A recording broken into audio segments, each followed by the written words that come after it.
about yourself, where you work, what you do, what's your favorite hobby, animal, color. Hi everyone, my name is Carsten Hoffmann. I'm from Xilinx at our headquarters in San Jose in the Information Group. And our group does pretty much everything from Linux drivers to building boards to internal and external use. And within that group, I'm the guy that makes it work. So you probably have seen our announcement of the alternative boards during the opening keynote. And I designed that board and have been working for the last few years.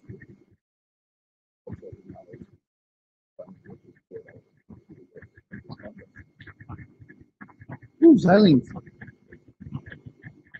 Peter Robinson. I work for Red Hat in IoT and in the Fedora community space, doing ARM and all sorts of random other things.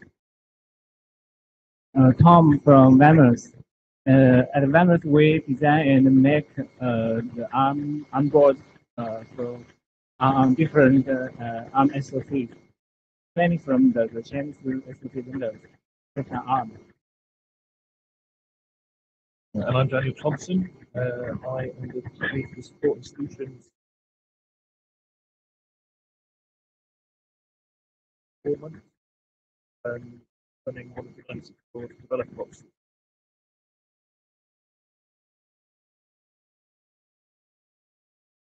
Great, thank you for the introduction. And so, like 96 Boards Open Hours, right? This is a show that we do every week without failure. It's always going on every week. We are very consistent. Statistics about Open Hours in a second. But I want you to realize this is kind of informal, right? Like you can tell, hopefully, that we want you to ask questions to our panelists. If you have any questions about the Ultra 96, right here, you got the guy to ask. Fedora and software enablement across the 96 boards ecosystem, right here. We have Tom, who can answer any questions about the Rock 960 and the Rock 960 Pro that was announced in the keynote speech from George Gray. And then Daniel Thompson, he's basically kind of all over the place, jack of all trades. He can get you answers on everything 96 boards, as well as the SocioNext developer box that was announced during our last Connect. So awesome panel here, ready to answer your questions. Now, before we kind of go into that whole segment, I wanted to kind of give a little bit of a background on Open Hours, like what is Open Hours and what we do, and kind of a little bit of stats that we've collected. But Open Hours has only taken 3 weeks off in the last 99 episodes. So this is episode 96, and in the last 99 weeks, we've only taken 3 weeks off. Open Hours launched on May 9th, 2016, and it's kind of silly when you think back about our first episodes. For anyone here that remembers Chauvin, this was pitched by our marketing team, and it was basically a fake show. I went on there, and Chauvin had questions that he was supposed to ask me, and we, rehearsed it, and then all of a sudden people started joining. Like we didn't expect people to join, and people started joining, and we started having fun online. A community grew, and then a reason to kind of go in there and interact and have fun became, kind of my weekly excitement. Every week, every Thursday, we said, okay, Open Hours is happening, let's do this. People would join and we just discussed, fun technical things happening in the open source world. So that's a little bit of the the Open Hours history. Now, looking back at everything that's happened leading up into episode 96, which this is episode 96, we wanted to kind of make this special. And so anyone who goes to the 96boards.org/Open Hours website, you can go see some of the new stuff that we've implemented only just today. We've added all sorts of new ways to interact with us on the Open Hours website, and we will continue to add more interactive features so that the community can start being incentivized to kind of have some fun with us here at 96 Boards and Linaro, and of course all of our partners. That's kind of our big announcement, right? The other thing is that for anyone that's here, of course everyone is welcome to have one, but We are also giving out the ARM Ecosystem Day t-shirts. Thank you very much to ARM for sponsoring those shirts. They are in this back corner, so if while we're kind of doing this, you want to go grab your shirt, go ahead. Very cool shirts donated by ARM, sponsored by ARM, so thank you very much. Now, moving into the episode or the event here, does anyone have any questions for our panelists right now? If not, I have plenty. Right, so like I said, we have these folks here joining us from all these different industries. Any questions? Nothing. Okay, so interrupt me if you have any questions. Now, they already introduced themselves, but I was actually curious if you could kind of just go down the line and tell us a little bit about why 96 boards. Why are any of you all involved in 96 boards? Why did you choose to kind of partake in this ecosystem? Go on first. We started our board project as an internal learning vehicle, and at that time we're looking at what is available on the market, what also aligned with our future designs. Very quickly stumbled across 96 boards and realized ecosystem that will enable a lot of things for us. It was also a very nice. This was a long time ago for you guys, right? Pretty much at the Linaro Connect in Bangkok 2 years ago, we had the first. And I only found out about this board like a couple months ago. It was very hidden. Yeah, so we Fedora started supporting a couple of the 96 boards in Fedora 27. I had obviously been aware of it since it was first launched with the original Hikey, and we had intentions to support it a lot earlier than we did, except for a lot of the kernel and related stuff wasn't upstream as originally advertised by the 96 boards initiative at their announcement. So it's taken us a while to sort of get there, but overall the ecosystem's grown quite nicely, and we'll have a bunch more boards coming along supported in Fedora 28 as so the Dragon Board 820 should be there, the Rock 960, hopefully the Xilinx. I get one on my desk where I can actually test it, Robert. And Karsten right here too. And a bunch more other ones. So, hey, careful what you wish for, hey? That was quick. So, yeah, but I mean, ultimately, there was a lot of people in the Fedora community and the Fedora ecosystem that were very interested in getting, decent support in Fedora for those boards. And we're doing our best to have a fairly consistent user experience across all the 96 boards and Fedora, so that it doesn't really matter which board you have. You should have the same set of software and mostly the same sort of kernel level functionality and things like that. What's the question again? So the question is kind of why did Vammers want to get involved with 96 boards? When we started, we tried to to follow some factors. So at the time, I asked Jem in Linaro. So I asked him, should I just follow the Raspberry Pi form factor, or should I choose 96 board? And Jem convinced me to follow the 96 board because he said we are professional. So we no, I think we have made the right decision because I think 96 board actually we are building a very wide ecosystem. That's from a programmer perspective. So that give our resource from the point of the whole community. So I think 96 board actually can benefit everybody. The reason I dodged the mic at the beginning have a rather obvious motivation. My very first Connect was the Connect with Net, and I just taken leadership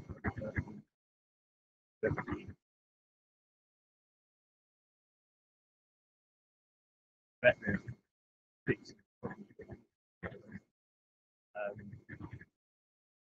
So from that point onwards, once we started to get over those little humps, it was strength to strength.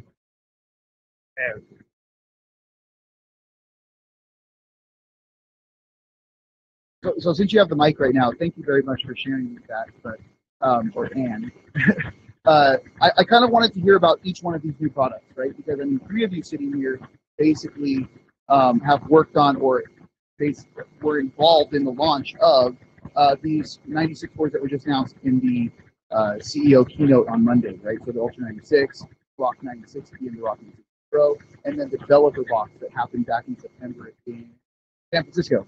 So maybe Daniel, could you just kind of share, since yours was announced back in 2017? Yeah, the end of 2017. What kind of advancements have happened since then? What kind of stuff has the team been working on around the developer box? Well, yeah. So last Connect was quite a thing. Developer box we demonstrated on the stage less than a week. So it was an absolutely frenzied activity to run up to Monday at Connect. To get that board on the stage and be able to demonstrate doing it.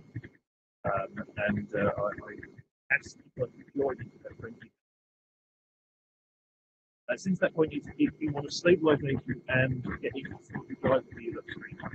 So as of now, the developer box is fully hardware enabled in on kernel. So that means that you close distros we expect the distro to be able to work with it. A lot of work with the developer box has what I think of as simple. So EFI has been difficult there, the art of the developer. We are people there but we now have a best in class exemplary course of the developer box. When it's that firmware extremely distros more easily. Nice, yeah, and I believe it's on sale already, right? It is on sale. I'll put down when you saw like waving. However, if anyone does want to see the developer box, we have one down in the 96 board hacking room right now, right? It's still there? Yeah. Okay, cool. Yeah, so if you want to see the developer box, if you want to play with it, we did an unboxing video, the production ready board, and box is all down there. So I think we're going to be booting it up maybe later on today. If anyone wants to come explore it. Is Fedora on it? Oh, really? Right out of the box. I fully expect that the next country will working with special modes and will work the older distribution program regards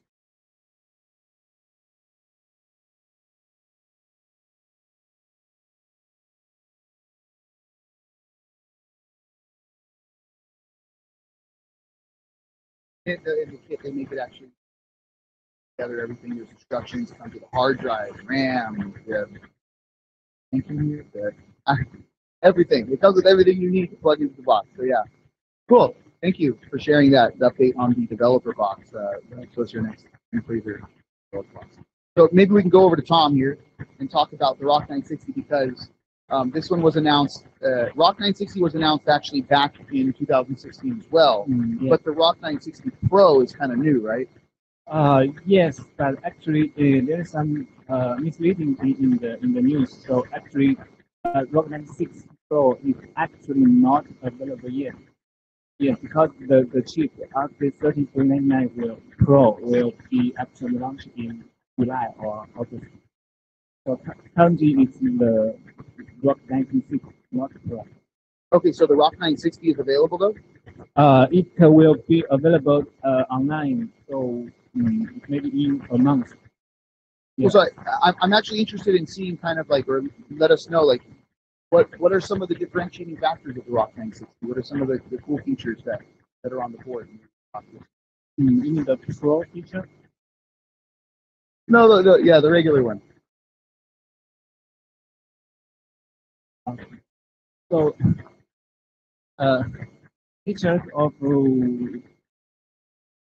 Rock 96 actually has some high speed things, and the GPU is Mali T8 TS64, and we have OpenHours enabled to accelerate the computing. Computing never enabled, and we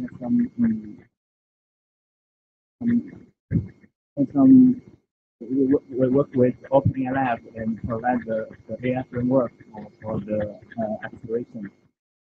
And yeah, basically, it also has very competitive price for cost effective. Do we know the price yet? Do we know the price for the board yet? Currently it's 99 for the standard version with 2 gigabyte RAM. Okay, cool. Awesome. Yeah, and I know that you can go to 96 Rocks to kind of support the awesome URL there. That's 96 the number and rocks.com. Check that out and go visit the 96 Rocks website. Thanks, Tom. Yeah, so let's just skip over to Karsten if that's okay. Ultra 96 FPGA based board. Okay, let's talk about that board. Tell us what's special about the Ultra 96, because I mean it made a big splash on Monday. So it's a board based around our Link Ultra Scale plastic.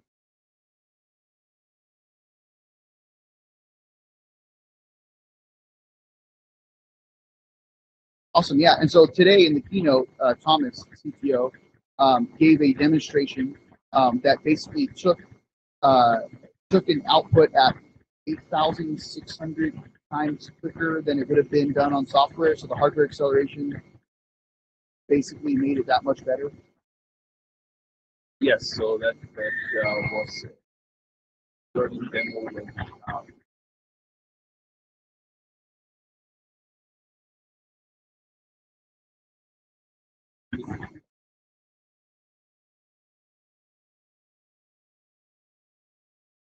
So I heard that there was going to be, and I want to talk to you also more about kind of the development process of this board, but I heard there was also going to be a piece of software that is going to be provided, because I mean sometimes programming on an FPGA might be slightly daunting. People aren't familiar with it. They don't know what to do at the beginning, right? So is it Xilinx and Avnet that are trying to kind of bring that learning curve down by adding a component to Eclipse, allowing people to code and push things onto the FPGA machine? Are you? I'm not really the expert on Glenn, maybe Glenn can answer that question.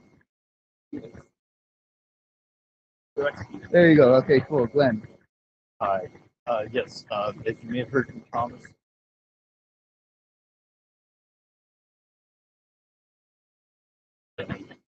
my presentation will be following this session. How that operates. Have packaged up with the ultimate license. Given some code, version over more functions in the hardware. Thanks. So is your session here or is it in another? Right here. So you can basically stay in your seats and learn more about that. So let's talk more about the Ultra 96 board, because you designed it, right? Okay, 2 years ago you approached Yang. a little earlier than that. Oh. But 2.5 years ago.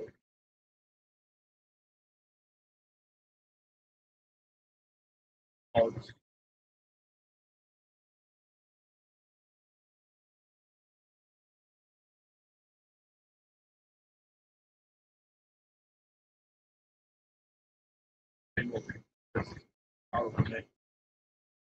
Already.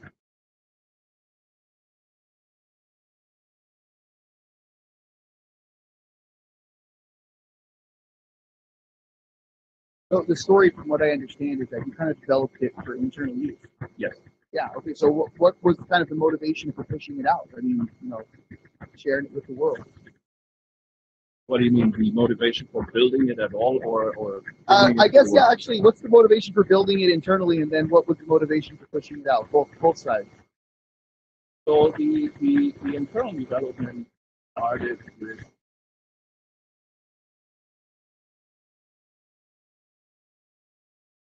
we got a new manager.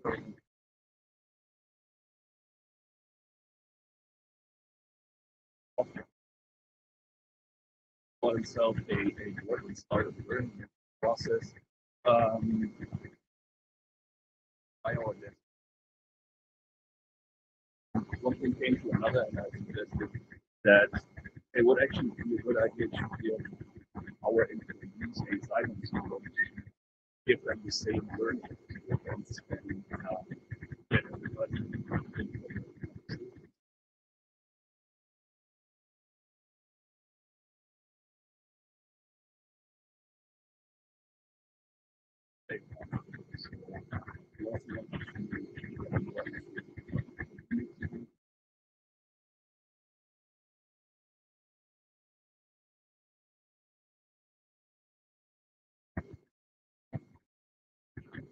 So thank you very much for all these answers. Does anyone have questions for our panel? No? Anyone? I feel like everyone was asking me all these questions earlier. I was standing around these demos, questions about the Rock 960, questions about the Ultra 96, and I said, come to the panel, ask them questions. Right, cool. Well, Mike, sorry.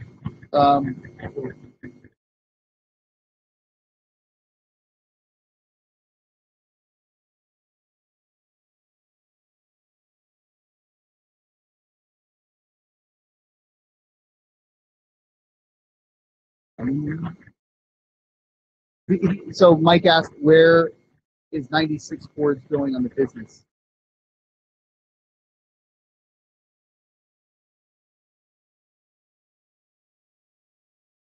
Now we're going over real purpose, internally built it. Then business out. What are some ways that the panel perhaps would see that we could even do more of? Oh, and Yang came right after the question. All right, so real quick, I'll say one thing. First of all, I like to look at 96 boards as kind of a completely, whatever you give 96 boards as a partner, we're going to return back to you 100% or more. That's kind of our goal, or at least my personal goal as the community manager for 96 boards. I want to make sure that every one of your hours is worth 10 or more hours, right? So that's kind of what I want to do. On top of that, maybe Yang. So Mike's question was, where is 96 boards going in a business, the business way? What? Sorry, say that question again. I can say it. I was trying to prompt him, but where do you feel that the business is from? How is it going as a business since we've got this going more than just the individual board, the vision of 96 boards? So there's all sorts of different definition of business. 96 board, the goal is, okay, we have to be sustainable. Okay, we have to be sustainable to maintain and develop a community which is changing on a daily basis. Not only the technology advancing in one domain, but also penetrating every day. So our goal, our definition of business is if we can continue to build such community and continue to provide the development platform, continue to enable the latest and the greatest technology to people who have the ambition, have the plan, have the idea to develop products. SOCs has the vision, has the passion, has the urge to dive into different markets, which some of them they've never been, or carve out market which we weren't there before. If such requirements are there, then we'd like to be there to help. Both ends. As I said, 96 Board wants to help people who self-build and design such. Want to help people who develop products, write applications, to have the passion upstream, helping not only himself but also people around him. Our business goal, if you like, is to make that journey as long as possible while we can still feed our own family. So far, luckily. So yeah, I mean that's the business goal. As far as business goal is to continue to help the technology advance, continue to help the good people I just mentioned, and whoever has touched in such a way, come join us. Awesome. Thanks, Ian. Appreciate that. Yeah. So, kind of also, as the prompt would go, what do you think the 96 Board's business direction could help our members and our partners? I tend not to be a business person. I tend more to be a nerd, working in the community space. So, from a business perspective, I can't really answer that one for you, Robert. From a community and ecosystem, I mean, Fedora and Fedora on ARM in particular aims to basically have a consistent user experience, whatever the device happens to be, whether it be a high-end server right through to a small ARM device. And ultimately, some degree, the job of a distribution is actually to be quite boring. Like with the new developer box, I've been told Fedora just runs on it and just runs out of the box and just works. Well, for me, that's great because you know, it means someone can buy that device off the shelf and I don't have to spend a whole bunch of time enabling it because David and various other people at Linaro have already done that work. And then people can get on and do cool stuff on top. For the other stuff that I enable, maybe like the Xilinx or the Rock 960, you know, similarly, once I've done the enablement work with Fedora to ensure that the devices are working, you know, it enables other people in the Fedora community just to grab a device, one of the 96 boards off the shelf, and go and do cool stuff with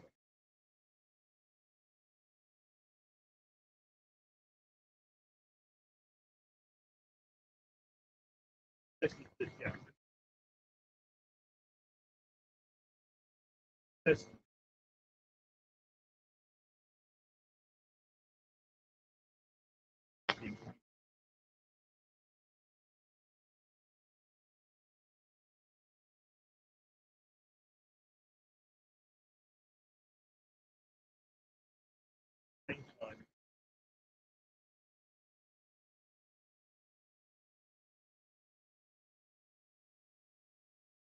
Yeah.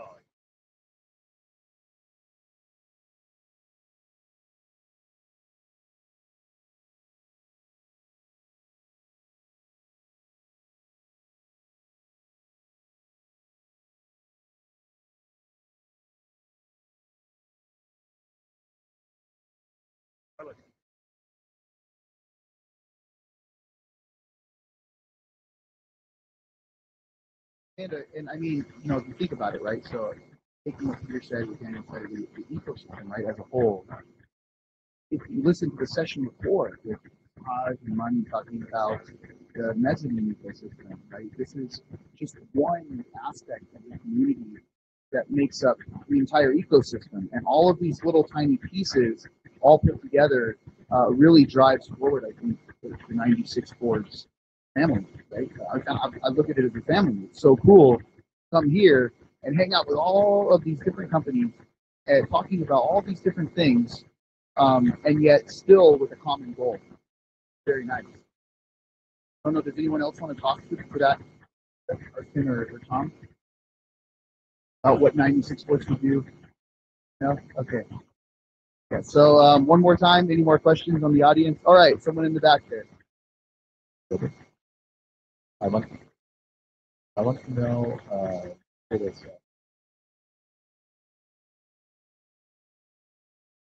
I'm sorry. What was that again? the graph structure stuff. I mean GPU drivers. Well, the graphic software in the ARM ecosystem as a whole is improving.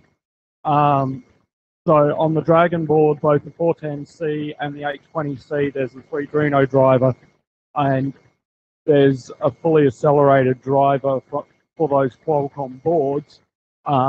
We support Fedora supports the 410C and Fedora 27, and we should have the 820 supported with graphics in Fedora 28. Obviously, the SocioNext developer box has a PCIe graphics card add-on that's supported. The Mali situation is a little bit more interesting in that for devices like the Rockchix devices, there are closed drivers available that will work on Wayland and various other bits and pieces. But, you know, so the high keyboards, the Rockchix boards, I'm not sure what the GPU in the Xilinx board is. Is that a Mali as well? Yeah, so there's a bunch of issues in there, but that's not necessarily particularly specific to the 96 boards ecosystem, but more rather the ARM ecosystem as a whole. You know, there's been a bunch of work, and compared to a couple of years ago, we now have the Vivanti driver, which is similar to the 3Drino. And there are other, you know, SoCs out there that aren't necessarily in 96 boards that have pretty decent support as well. I mean, the two big holdouts are the Mali sort of series of chips, which is not something that I think any of us can say other than, you know, there are binary drivers there that sort of work in similar can work in similar mechanisms to the NVIDIA binary drivers on x86. The SGX stuff from Emation is just terrible, and just steer clear of it altogether. But, you know, in terms of like NVIDIA, the Tegra stuff, the Vivanti, the 3Drino, and a bunch of others, there is actually, you can get some really good devices out there. Like, I'm looking forward to getting the 96 boards, the Dragon board 820 up and running, because it should have pretty decent 3D accelerated graphics in a fully open driver. Thanks. Was that good enough? That was a good explanation. So I kind of want to talk about, and again, please interrupt me. Oh, Monty, there you go. Okay, Monty, you're up. This is a question for you, Robert. Can we see any kind of end product, real life end product using 96 ports? So, which obviously means can we get FCC certificate? That I don't think is up to us. I would personally love to see 96 boards in products, right? Like if anyone's seen the Raspberry Pi B Plus with the FCC certification, basically declaring that you can put the Raspberry Pi in a product now. If a vendor or a distributor or a manufacturer wanted to go through that process, then I don't think it's something that's limiting, right? But a lot of times I like to imagine 96 boards as the ideal path product, right? So 96 boards doesn't need to end up in a product to make a product. And with a ecosystem like we have with all of our partners and all of our members, you know, I think that we enable that path. You know, there's been a lot of talk about making it even easier. So hopefully, you know, throughout the course of the next few months and the year until next Connect, and there will be a lot of other things that come out that we can facilitate that path. Did anyone else want to touch on this? So I can absolutely see 96 boards.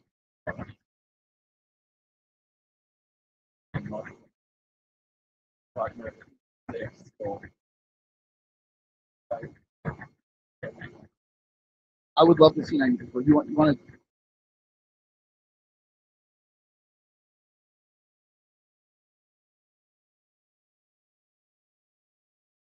Yeah, Robert, you had asked the question if some of the boards had FCC certification for production support, and I was to add that the Ultra 96 does have FCC certification as well as certification.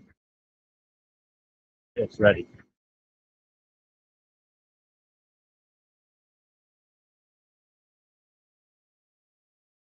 this is probably something that we should definitely talk about more because that's huge. I mean, imagine 96 boards in products now. I remember speaking with someone not too long ago who ended up putting 96 board, I won't say which one, into hospital equipment and then sold them to hospitals. You know, it's that's not allowed, right? You know, no one can really stop them from doing it, but someone did it.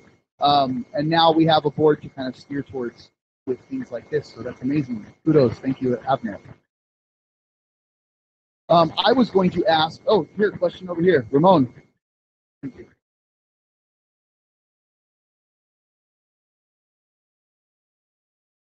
Hi, Ramon from Sri Lanka.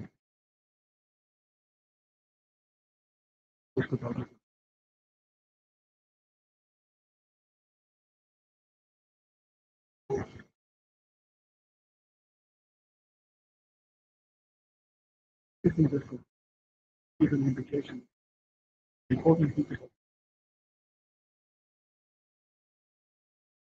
No, it's a good question. So some success benchmarks, I've talked about this in the past, one of them being, of course, OpenHours, right? And I know, at least at this point right now, you know, we're looking out at everyone, and I love having everyone here.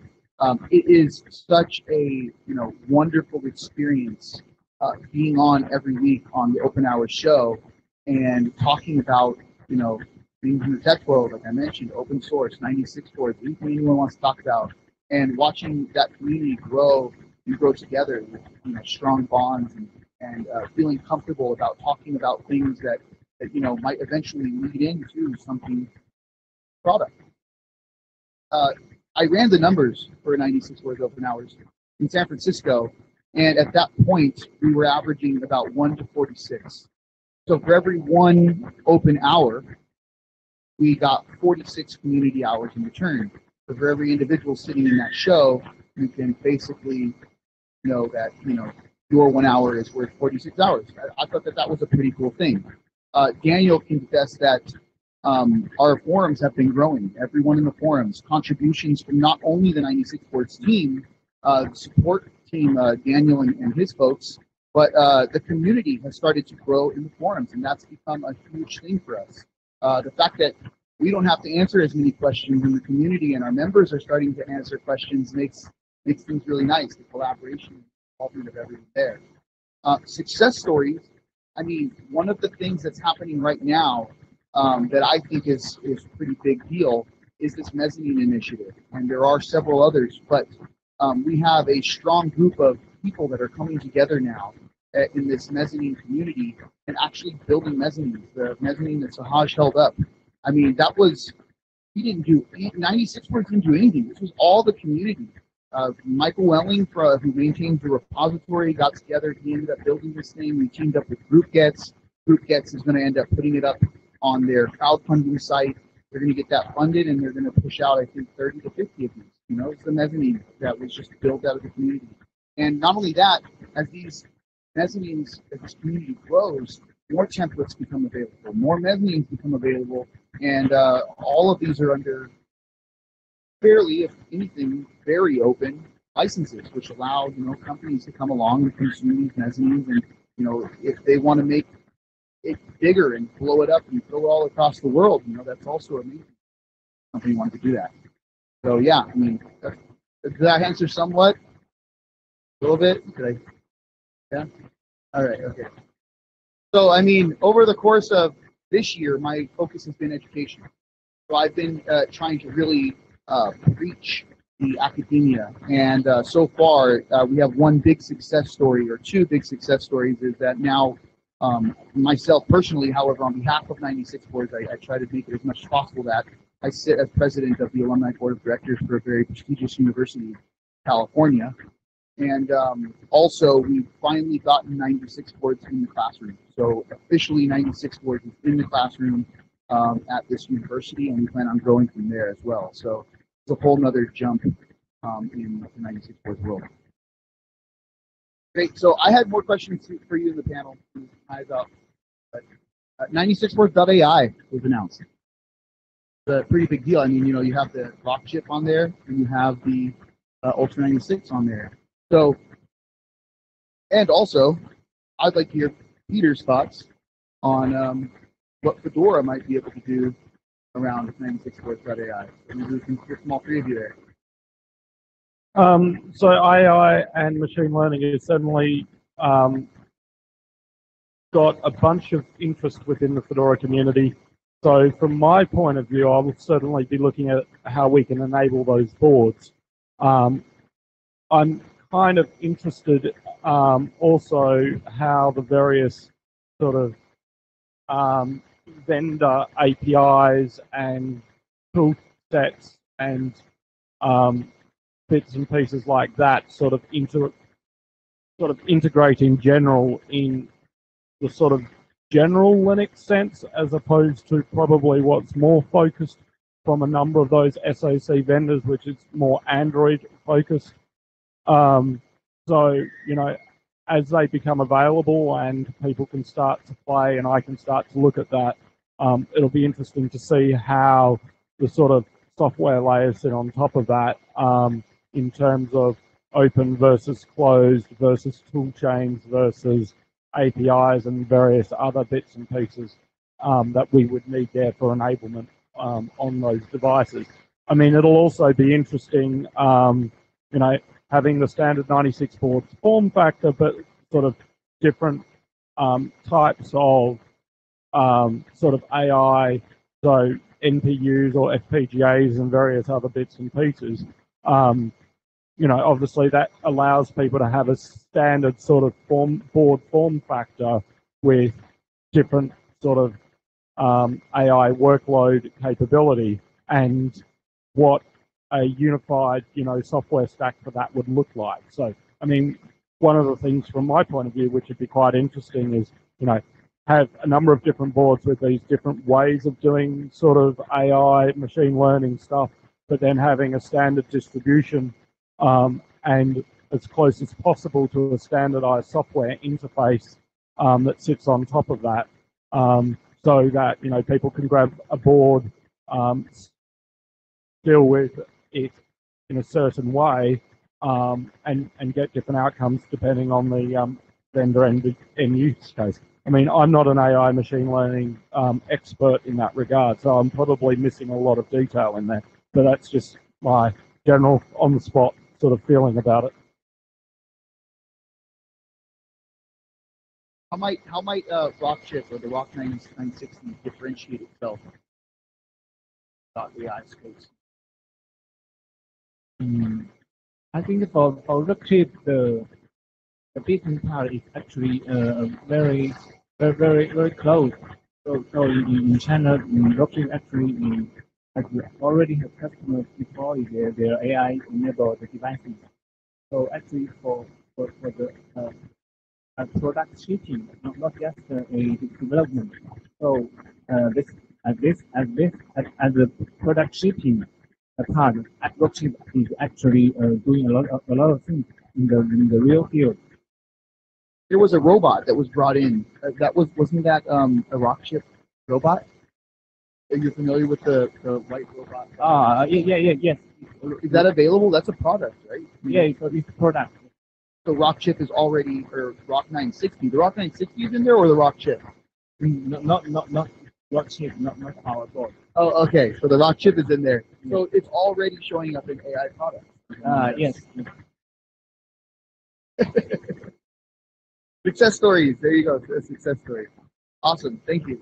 So what about Ultra 96? How might the Ultra 96 differentiate itself in the 96.AI space? I think we already have better.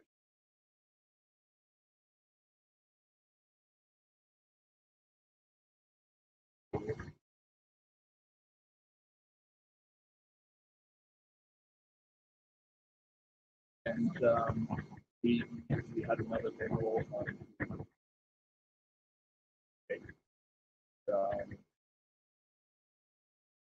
Also, AI is a very, very important tool for us.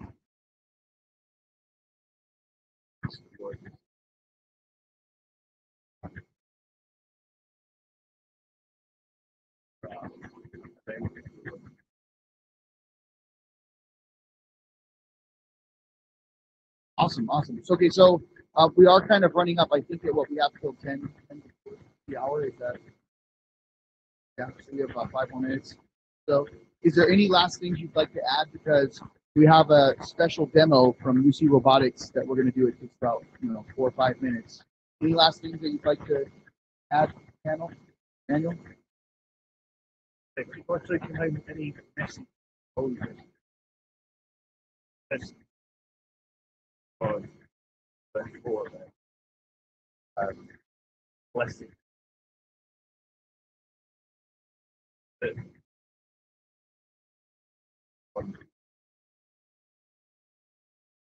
So learning more about AI.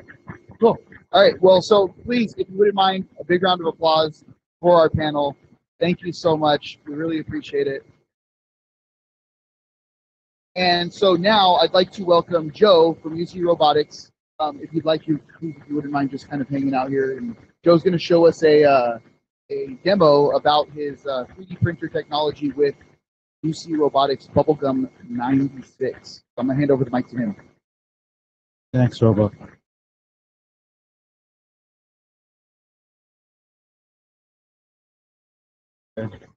Hi, everybody. I'm Joe from UC Robotics, and we are the manufacturer of Bubblegum 96. It's a commercial edition 96 core.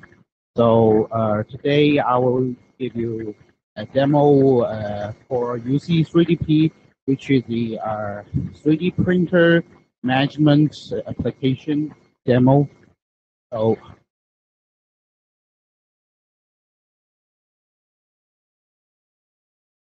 you see here has there is two Bubblegum 96. One is the client server and one is the client board and another one is the server board. So these applications solve the problem when you have 10 or 20 3D printers in your factory, you have to insert your SD card or USB stick one by one. That was the hard work. So when you have this UC 3DP application and you just click the button here and everything will be done by Bubblegum. So you switch to HTML4.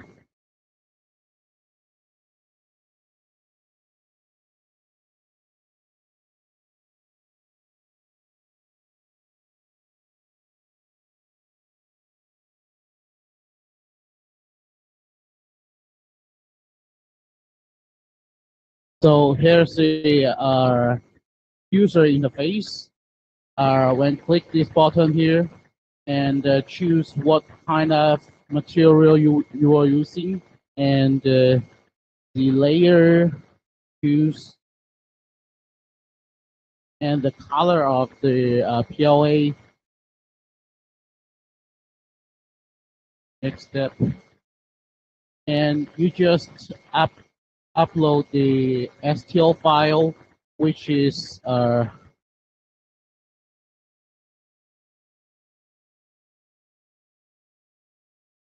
which was exported when you finished your 3D design, and the Bubblegum will slice the STL file for you to the G code, and the G code is a printable file for the 3D printer. So then I click this button here, confirm, and it will be sent to the server. So this is server.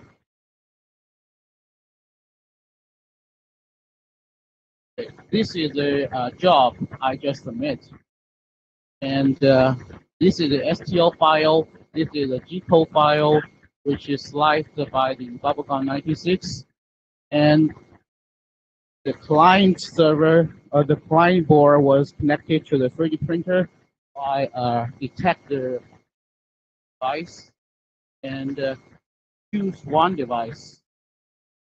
I mean, if you have several 3D printers, you choose one device. But now I just have one. So let's start printing.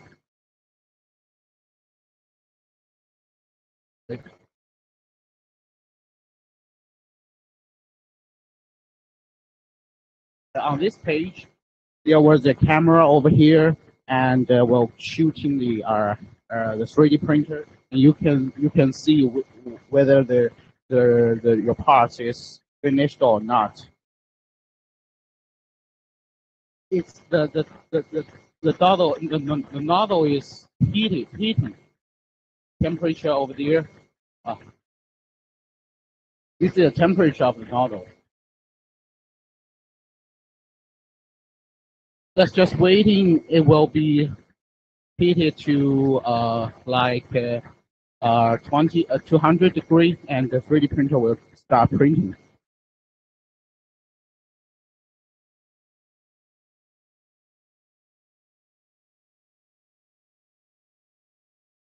Yeah, so we did this demo.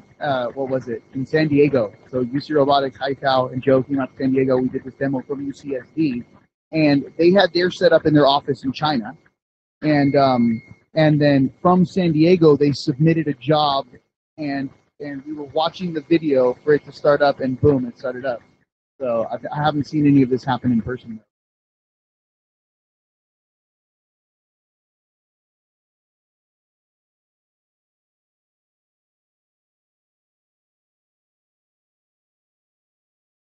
We'll have about 50 3D.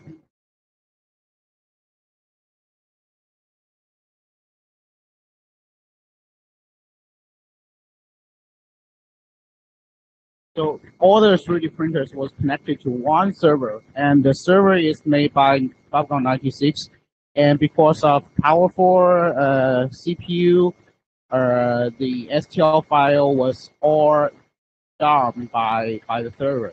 Usually we use a laptop or a computer to slice the STL file, but now we just upload the STL, and Babcom will do that for you.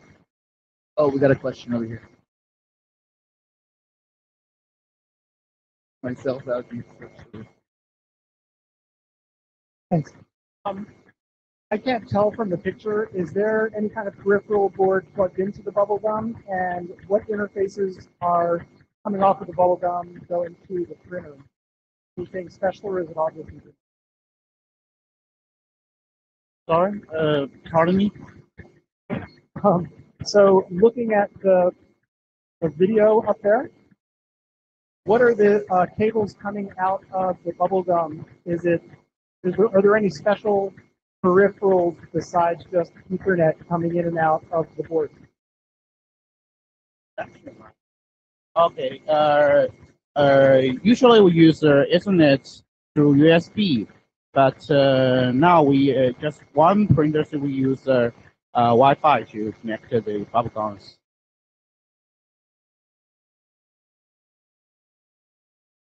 And USB 3 to go to printer. There's a USB 3 socket on the bubblegum, goes to the printer, and then there's another USB. It actually starts printing. There you go. Success. So it's going to print that out then? We got to have to unhook it though. Usually we have a set over here, and to manage the camera. Awesome. Well, Joe, thank you so much for showing us that. We appreciate it. And that was Joe from UC Robotics. I think this is basically the end of OpenHours. Cutting it. Please stick around. Glenn from Xilinx will be giving another talk on the Ultra 96 and some software around the Ultra 96. Great. Thank you. Thank you, everyone. Thank you, panel. Thank you, everyone in the audience. Thank you, panel. Thank you, AV.